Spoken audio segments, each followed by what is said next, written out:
Bien, bonjour. Bonjour tout le monde. Donc, on se retrouve pour travailler l'exercice, le dernier exercice de la série numéro 2 sur les installations électriques.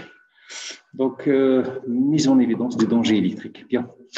Alors, on nous donne Rn est égal à 22. L'impédance de l'onde vaut 1000. Le défaut électrique est sur la machine 2. Il est franc. Donc, la résistance de contact est égale à 0. La carcasse est directement reliée à la phase. Tracez le schéma équivalent électrique. Le schéma équivalent électrique de la maille dans laquelle circule le courant de défaut. Bien, ça c'est la première question. On va chercher le circuit de défaut. Donc, le défaut, on le voit ici. Donc, ça vient de la phase. On n'a qu'une seule phase ici, donc nous avons un système monophasé. Pardon. Voilà. Alors, le courant de défaut, il vient de la phase. Ok, c'est là qu'il va traverser la personne. ID pour traverser le sol et revenir sur la résistance Rn. Et à la fin, on arrive sur le neutre. Donc, ok, voilà, on est parti de la phase L pour arriver au neutre M. La tension entre la phase et le neutre, ici, c'est une tension simple, donc voilà, parce que c'est monophasé, de 130 volts. Bien. Sinusoïdal. Bien, on a traversé quoi? On a traversé une seule résistance, puisque nous avons séquencé que le contact et les francs. Non, attention, il y a la personne aussi. Donc deux résistances. RH de la personne, et là nous avons Rn. Voilà, donc ID, c'est égal à 230 divisé par 1000 plus 22, ça fait voilà, 1000 plus 22. Alors c'est égal à l'application numérique, on trouve 225 à peu près milliampères. Bien, alors ça c'est le courant de défaut. Non. Question numéro 1. Question numéro 2. Alors dans la question numéro 2, on nous demande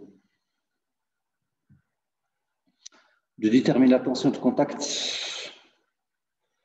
La tension de contact, donc c'est la tension au bord de la personne, UC.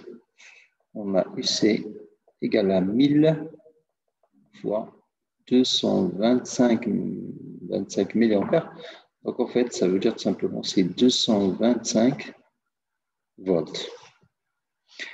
225 volts. Donc voilà, ça c'est la tension de contact. Donc il est largement supérieur à la tension limite. Donc la personne, elle est en danger dans ces conditions. Déterminer le courant de choc supporté, donc c'est ce qu'on a déjà fait, on l'a déjà déterminé, c'est le courant de défaut. La personne est-elle en danger? Oui. Alors maintenant, dernière question, en combien de temps l'installation doit être coupée si la tension limite de sécurité admise est de 25 volts?